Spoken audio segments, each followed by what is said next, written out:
RS Fête de fin d'année, très chers téléspectateurs. Nous sommes en train de terminer l'année 2023 en toute beauté. Décryptage cette semaine revient sur cette information, sur cette actualité.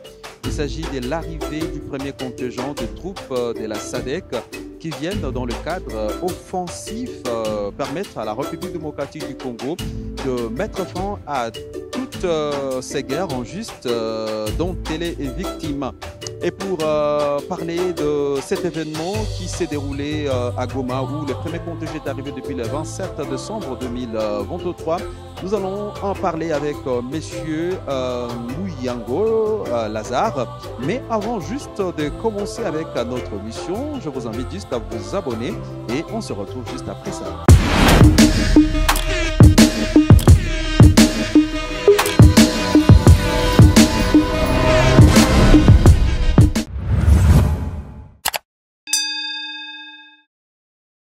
Retour sur ce plateau, vous n'êtes pas peut-être à Goma. Je tiens à vous informer que le premier contingent des troupes de la SADC est bel et bien arrivé à Goma, la capitale du Nord Kivu, depuis le 27 décembre 2023.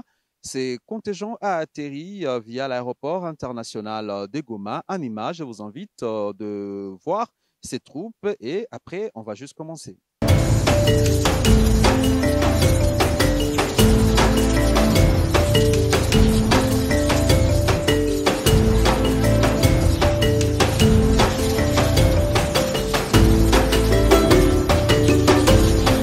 Ah bon, je l'ai dit, aujourd'hui nous recevons sur ce plateau Monsieur Lazare Mouyango, bonjour. Bonjour, monsieur le journaliste. Vous faites partie de la jeunesse des Goma, mais aussi membre du mouvement Nouvelle Vision. Vous avez eu un temps de réfléchir par rapport à la venue de cette mission de la SADC en République démocratique du Congo. Qu'est-ce que nos téléspectateurs peuvent retenir de la réunion que vous avez eue? Bon, pendant notre réunion, nous avons remarqué que notre pays, nous souffrons beaucoup la RDC. La RDC a traversé des moments critiques très difficiles à supporter depuis 1960 jusqu'à maintenant.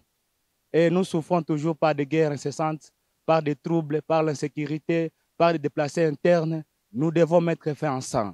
Et à cela, la RDC a besoin de partenaires, de collaborateurs fiables, vraiment pour que la RDC recouvre la paix. Nous avons essayé avec la force régionale de l'EAC, ça n'a pas tenu. La MONUSCO vient de faire ici chez nous plus de 20 ans, ça n'a pas tenu. Et aujourd'hui, le gouvernement congolais fait recours à la SADC. Nous avons eu le temps d'analyser et de commenter sur cette arrivée, cette fois-ci de la force régionale de la SADC. Nous trouvons ça comme seulement un mal nécessaire. Donc la SADC est la bienvenue, mais c'était mal nécessaire. Pourquoi? Parce que nous avons notre pays a une armée appelée FARDC. Notre pays a aussi des réservistes qu'on appelle aujourd'hui les Wazalendo. Avec notre armée congolaise, y compris les Wazalendo, nous avons le pouvoir de mettre fin à cette guerre nous imposée par le Rwanda, l'Ouganda et la communauté internationale, y compris même le Kenya, un pays complice de notre malheur. Malheureusement, nous voyons que l'EAC n'a pas quitté notre pays. Ça, c'est vrai. Il y a des troupes ougandaises qui restent encore ici, dans notre pays, ainsi que les sites soudanaises, ainsi que quelques Kenyans restent ici, dans la force de l'EAC. À part ça aussi, leurs matériels, arsenal militaire, ont été déposés entre les mains de M23. Je pense que vous avez aussi des preuves quand vous avancez ces genres de propos, parce que officiellement, les Kenyans, les responsables de l'EAC, avaient clairement dit que les derniers soldats avaient quitté les soldats de la République démocratique du Congo depuis la semaine passée. Ça, c'est une mascarade. Il y a ceux qui ont resté pour renforcer les M23. Et il faut leur demander aussi, si tous sont partis, où sont partis leurs matériels arsenal de guerre? Ils sont partis, oui. Vous avez vu seulement un petit échantillon de gens qui partent, mais leur matériel, des bombes, des armes, où est-ce ils l'ont mis? Ils sont entre les mains de M23. Nous avons nos frères et sœurs qui sont toujours là. Nous avons nos amis qui souffrent à Rutshuru, qui sont en train de regarder ce qui se passe là-bas. Ils sont sous terreur, ils sont sous occupation illégale des forces étrangères, appuyés par ces mêmes gens qui sont venus nous aider, dont l'Ouganda et le Rwanda, y compris même le Kenya. Alors, parlons aujourd'hui de la SADC, parce que c'est vrai, ça a été un problème avec l'EAC, où vous parlez, parce que vous avez quand même de branches, vous avez de sources, et ces sources peuvent vous livrer suffisamment d'informations, ou vous remettez même en cause la logistique de l'EAC qui reste encore disponible sur le sol de la République démocratique du Congo, tout en espérant, conformément à la lettre de l'EAC, que cette logistique devra quitter la RDC au plus tard, le 8 janvier 2024. Alors, parlons de la SADC. Lorsqu'on essaie de comparer la SADC et l'EAC, est-ce qu'aujourd'hui, on a les chances d'espérer que la SADC peut permettre à la RDC de recouvrir cette paix longuement recherchée? Oui, oui. Si la SADC est sérieuse, la RDC recouvrira la paix avec ses partenaires fiables. Pourquoi? Parce qu'un, le pays qui compose la SADC sont majoritairement des Bantous. Et nous sommes des Bantous. Facilement, nos semblables peuvent facilement nous aider. À part ça aussi, à l'époque de Laurent Désiré Kabila, notre président, le Zimbabwe a intervenu en faveur de la RDC, y compris l'Angola et le Namibien. Donc, s'ils reviennent ici chez nous pour nous aider, ils sont les bienvenus. Surtout que l'EAC aussi a ses troupes ici. Si une fois il y a confrontation entre les M23 soutenus par le Kenya, le Rwanda et l'Ouganda et la RDC soutenue par l'Afrique du Sud, la Namibie, l'Angola, la communauté internationale ne gardera jamais silence. Parce que notre guerre est une guerre économique avec complicité internationale. Nous croyons qu'avec la présence de tous ces pays ici dans notre pays, en RDC, il y aura maintenant les lignes diplomatiques et politiques internationales vont bouger, nous en sommes sûrs. C'est ça l'utilité de la force de la SADC ici chez nous en RDC. Mais aussi, nous craignons très fort. Nous craignons pourquoi? Parce que jusqu'à maintenant, le commandant suprême des forces armées de la RDC, le président de la République, n'a jamais ordonné au FARDC de mener des opérations offensives. Maintenant, comment des pays étrangers vont venir nous aider en offensive? Et pourtant, nous-mêmes, la RDC, avec nos FARDC, nous sommes dans des replis stratégiques, dans la position défensive, ça ne tiendra pas. Est-ce que ce n'est pas une stratégie peut-être pour le président de la République? Parce que lors de son discours de campagne, il promettait quand même qu'il va faire des sommiers, s'il est élu pour un second mandat, de réunir les deux chambres du Parlement en vue de déclarer ouvertement une guerre contre les agresseurs de la République démocratique du Congo. Est-ce que ce n'est pas une action anticipative? Bon, une action anticipative, oui, mais le président a déjà traîné. Nous, à l'Est, nous voulons en découdre définitivement avec cette guerre, car nous souffrons depuis des années. Le président traîne, il faut qu'il déclare même la guerre dès maintenant, parce que nous souffrons toujours.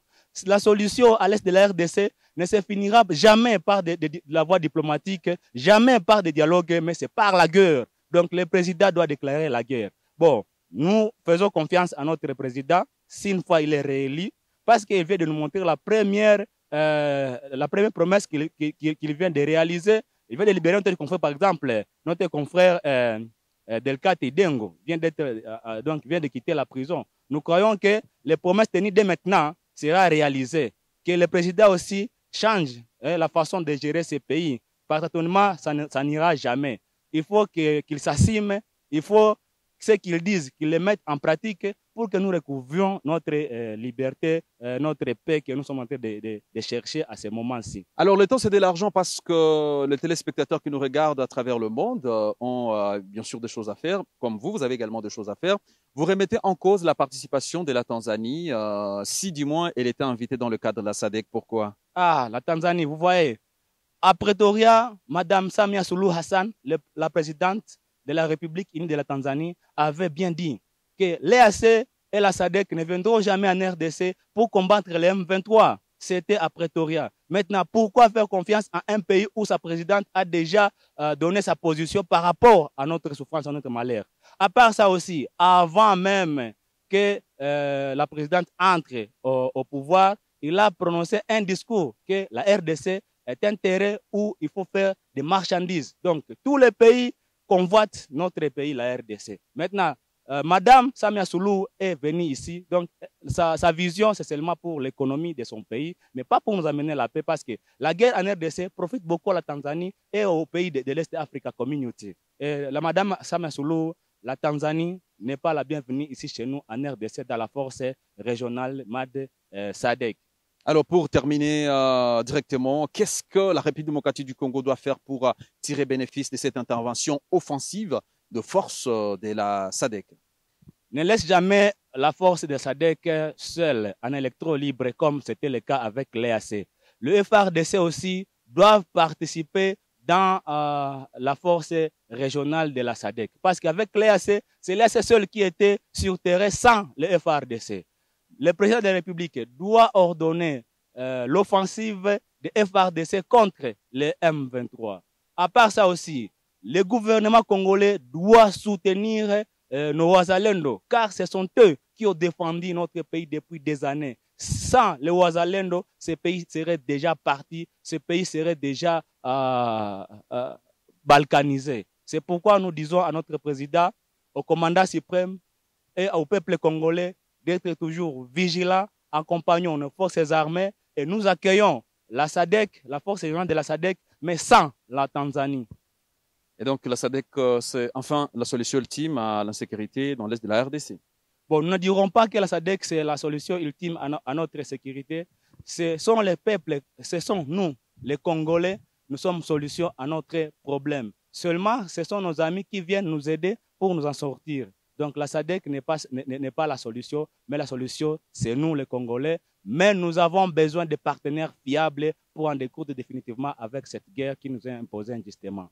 La République démocratique du Congo a besoin de partenaires fiables pour en découdre avec cette guerre imposée injustement à ce pays au cœur de l'Afrique. Mesdames, Messieurs, voilà, c'est sur cette conclusion de Lazare Muyango que nous sommes en train de clôturer ces numéros de décryptage sur Kivu Morning Post, d'ailleurs, qui est le dernier pour 2023, tout en espérant que je vous retrouve en 2024 avec le même plaisir. Lazare Muyango, merci d'avoir accepté de répondre à nos questions. Merci beaucoup, monsieur le journaliste. D'accord.